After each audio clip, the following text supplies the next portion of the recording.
संजय दिना पाटलांच्या शिंदे सेनेत जाण्यानंतर बदललेलं भांडूपमधलं राजकीय वातावरण ज्यांनी ओळखलं त्या अनिशा माजगावकर परत मनसेत आल्यात. कारण त्यांना 2031 ची संधी आता खुणावं लागली आहे. 2031ला जर उभाटांना राज ठाकरेंच्या मनसेची गरज वाटली नाही तर ते या खेपेला दिलेल्या 53 जागाही देऊ करणार नाहीत. पण मराठीसाठी झटणाऱ्या मनसेला पालिकेत, विधानसभेत चांगल्या आकड्यांसह बसवणं गरजेचं आहे.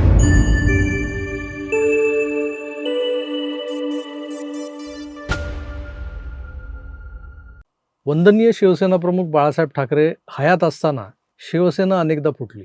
अगदी छगन भुजबळ आणि त्यांच्यासोबत गेलेले 6 आमदार असोत की नारायण राणेंच्या सोबत गेलेले अनेक आजी माजी शिवसैनिक, आमदार, नगरसेवक, या फुटीचा म्हणावा तसा फटका शिवसेनेला वरवर तरी बसला नव्हता. पण ठाकरेंच्या घरातूनच ठाकरे आडनाव असलेला एक नेता राज ठाकरे शिवसेना सोडतो तेव्हा खरं तर या संघटनेची पाळंमुळं हादरतात. 2005 साली राजसाहेब सेनेबाहेर पडले. त्यांच्या मागे अर्धी अधिक शिवसेना, आमदार, खासदार, नगरसेवक, शाखाप्रमुख हे सोबत यायला तयार होते. कारण राजसाहेबांमध्येच ते सगळे शिवसेनेचा पुढचा नेता, नेक्स्ट शिवसेना प्रमुख म्हणून पाहत होते. त्यातले बहुतांश हे उद्धवजींच्या नेतृत्व गुणांवर साशंक असणारेच होते. पण राजसाहेबांनी काही तत्त्व पाळत आपल्या पित्यासमान काकांना मानसिक त्रास नको म्हणून सेनेतल्या या आमदार, खासदार, नगरसेवकांना रोखून धरलं. पण कालांतरानं राज ठाकरेंनी महाराष्ट्र नवनिर्माण सेना नावाचा पक्ष स्थापन केला आणि मग या 2 सेनांमध्येच मराठी मतांचं विभाजन होऊ लागलं. त्याचा फायदा इतरांना झाला. 2006ला मनसेची स्थापना झाली. आज 20 एक वर्ष बघता बघता निघून गेली. राज आणि उद्धव या 2 चुलत भावांमध्ये निर्माण झालेलं राजकीय शत्रुत्व हे कधी तीव्र तर कधी थोडंसं मवाळ होताना आपण पाहिलं. अलीकडे महानगरपालिकेच्या निवडणुकीत उद्धवजींच्या सेनेला आपलं अस्तित्व टिकवून ठेवण्यासाठी एका टेकूची गरज होती. भाजपा तर मोठा शत्रू म्हणून समोर होताच, पण त्याच शिवसेनेतून बाहेर पडलेल्या शिंदेंनी आजी माजी अशा जवळपास 125 नगरसेवकांना आपल्याकडे वळवलेलं होतं. त्यात दुसरा मोठा फटका दिसत होता तो मनसेचा. कारण शिवसेना नाव आणि धनुष्यबाण चिन्ह ज्यांच्याकडे होतं त्या शिंदेंची भाजपसोबत युती असल्यानं ते हिंदुत्ववादी मतांच्या जो टक्का आहे त्याच्या जोरावरही बऱ्यापैकी परफॉर्म करणार असं दिसत होतं. म्हणजे मराठी मतं तर धनुष्यबाण आणि शिवसेना या नावामुळे त्यांना मिळणार होती. आणि मी जसं म्हणालो त्यात शिंदेंकडे आलेले माजी नगरसेवक, त्यांचं आधीचं काम, त्या नगरसेवकांच्या कार्यकर्त्यांची टीम, त्याला यापूर्वी मिळालेली मतं, या सगळ्यांचा विचार केला तर उद्धव ठाकरेंचा पक्ष मुंबई महानगरपालिकेत 20 पेक्षा जास्त जागा जिंकणार नाही असा सगळ्याच राजकीय विश्लेषकांचा दावा होता.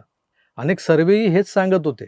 मग चतुर राजकारणी बनलेल्या आणि मूलतः चालाक असणाऱ्या उद्धवजींनी ऐनवेळी एक नवीन तिकडम लावली. 20 वर्ष, जवळपास 20-21 वर्ष चाललेलं मानापमान नाट्य त्यांनी एका फटक्यात संपवलं.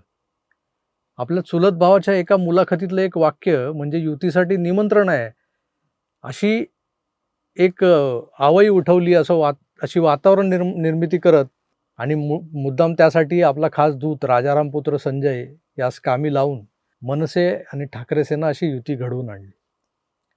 जागा वाटपातही लोण्याचा गोळा तराजूत तोलणाऱ्या हुशार माकडाप्रमाणे सगळा मलिदा इधर थोडा ज्यादा आहे उधर थोडा कम आहे असं करत करत फस्त केला गेला तो उद्धव गटाकडून. मनसेच्या शहर प्रमुखाला संदीप देशपांडेला जागा वाटप आणि इतर ज्या काही चर्चा होत्या त्या चर्चेला बसवायचंच नाही अशी अट उद्धवजींनी राज यांना घातली होती. आता हे काय कुणी लावलेला शोध नाही किंवा परसेप्शन नाही आहे, हे नंतर सगळ्या दुनियेला समजलं. पण अशा अटी यांनी जागा वाटपात बेअक्कल तडजोडी स्वीकारणाऱ्यांना समोर बसवलं गेलं आणि मग त्या लोकांना पडेल जागाच मनसेच्या पदरात कशा टाकता येतील तर टाकून दिल्या त्यांनी. आता पडेल तर पडेल, पण त्या जागांची संख्या तरी किती असावी? मुंबई महानगरपालिकेचे 227 प्रभाग आहेत. त्यातल्या फक्त 53 जागा मनसेला आणि 170+ जागा उभाटा सेनेनं लढवल्या. ठाकरे ब्रँड म्हणून जो काही तमाशा जगाला दाखवला गेला ना, त्यात राज नावाचा ठाकरेंचा जो काही वाटा होता त्या ब्रँडमध्ये तो किती होता तर 53 जागा. आणि त्यातल्याही निवडून किती आल्या? फक्त 6. मागच्या वेळेला तर 7 निवडून आल्या होत्या, त्यातली 1 कमी झाली.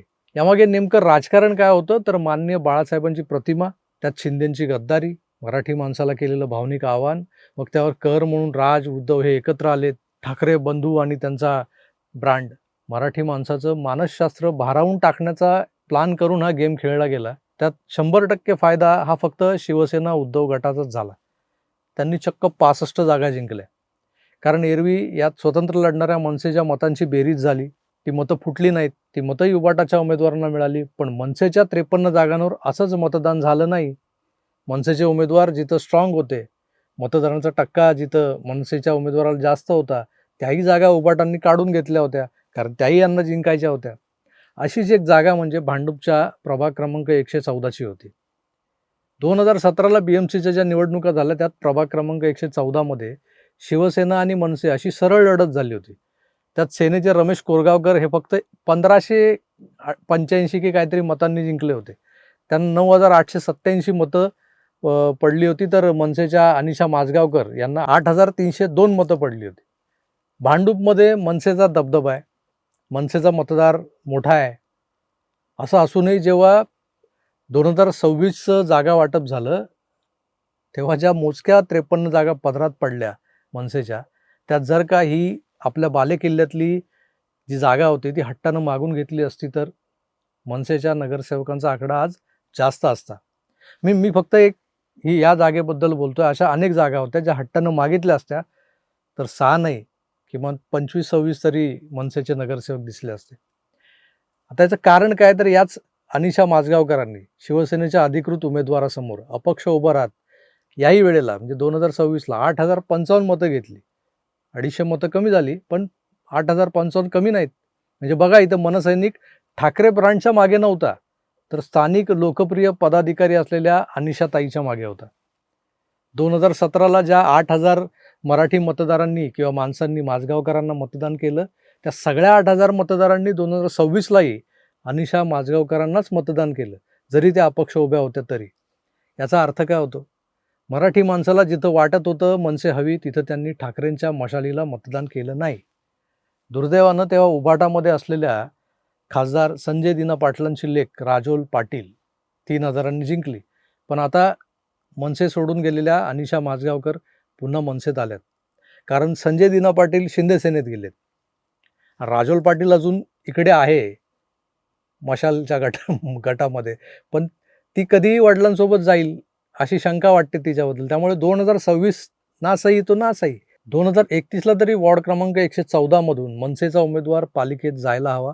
उभाटा सेनेनं पालिका निवडणुकीच्या निमित्तानं मनसेला चुचकारलं, जवळ घेतलं असं दाखवलं, पण गनिमी कावानं 6 जागांवरच मर्यादित करून ठेवलं. हा कावा ओळखूनही त्याकडे राजसाहेब का दुर्लक्ष करतायत हे त्यांनाच माहिती. पण संदीप देशपांडे सकट इतर अनेक तडफदार मनसे नेत्यांना, ज्यांना हा कावा समजलाय, या काव्याला समजून उमजून गप्प का राहिलेत आणि का असेल कदाचित ठाकरे ब्रँडच्या आणाभाका घेतल्या असल्यामुळे. या मंडळींनी मागच्या काही दिवसात त्या 53 जागांचं विश्लेषण करून जर का आपल्या पराभवाची कारण मीमांसा केली असेल, तर 2031च्या तयारीला लागताना अनिशा माझगावकरांसारख्या पोटेन्शियल असणाऱ्या उमेदवारांना आतापासूनच बळ द्यायला हवं, त्यांना जवळ घ्यायला हवं. त्या इतर कुठल्या पक्षात जाण्याआधी, त्यांना सत्तेची चटक लागण्याआधी त्यांना पुन्हा मनसेत आणणं गरजेचं आहे. 2031ला जर उभाटांना राज ठाकरेंच्या मनसेची गरज वाटली नाही तर या खेपेला दिलेल्या 53 जागाही देऊ करणार नाहीत. पण मराठीसाठी झटणाऱ्या मनसेला पालिकेत, विधानसभेत चांगल्या आकड्यांसह बसवणं गरजेचं आहे. पण ही गरज त्यांच्या पक्षप्रमुखांना वाटणं आधी गरजेचं आहे. वारंवार बदलणारा त्यांचा मूड 2031ला नेमका कसा असेल यावरच अनिशा माझगावकर यांच्यासारखे किमान 20-25 मनसे उमेदवार हे नगरसेवक बनू शकतील. संजय दिना पाटलांच्या शिंदे सेनेत जाण्यानंतर बदललेलं भांडूपमधलं राजकीय वातावरण ज्यांनी ओळखलं, त्या अनिशा माझगावकर परत मनसेत आल्यात. कारण त्यांना 2031ची संधी आता खुणावू लागली आहे. अशाच पद्धतीनं मनसेच्या किमान 50-60 मराठी उमेदवारांनी काळाची पावलं ओळखत निर्णय घेतले तर कोणास ठाऊक 2031 हे तुमच्यासाठी शुभवार्ता असणारं वर्ष ठरेल, लकी इयर ठरेल. तसं पाहिलं तर मनसेला सल्ले देणारे व्हिडिओ बनवणं किंवा मनसेवर व्हिडिओ बनवणं मी सोडून दिलंय. कारण जे कधी काळी मला त्यांचा मित्र समजायचे, माझ्याकडून सल्ले घ्यायचे किंवा त्यांच्यापैकीच एक आहे असं मानून मला सोबत घेऊन चालायचे, त्यांनी कुठल्या अशा ब्रँडची कडक अशी नशा केली आहे की तेच माझे जे सो कॉल्ड मित्र त्या ब्रँडच्या भजनी लागलेत. आणि त्यांना मी त्यांचा शत्रू वाटतोय. पण तरी भांडूप काय, दादर काय, वरळी काय, मराठी ठसा असलेली मुंबई ही या मुंबईत जन्माला आलेला एक मुंबईकर म्हणून या सगळ्याच भागाशी माझं जवळचं नातं आहे. इथं तरी किमान मराठी माणूस टिकला पाहिजे आणि तो टिकून ठेवायला इथल्या चाळीत जन्मलेला मराठी माणूसच पाहिजे. यूपीवाला भैया किंवा गुजराती मारवाडी लोढा नकोय. मुंबईवर पहिला हक्क जर कोणाचा असेल तर तो आमचाच. इथल्या गल्लीत अंडरआर्म क्रिकेट खेळणाऱ्या मराठी पोरांचा. पण पोरांना हिप्नोटाईज करून गंडवणाऱ्यांपासून सावध करणं हे देखील आपलं काम आहे. म्हणून हा प्रपंच होता. बाकी गैरसमज नसावा. तुर्तास इथेच थांबतो. पुन्हा भेटूच. तोवर आपली काळजी घ्या आणि पाहत राहा आपलं आवडतं यूट्यूब चॅनल आकार DG9. धन्यवाद. नमस्कार.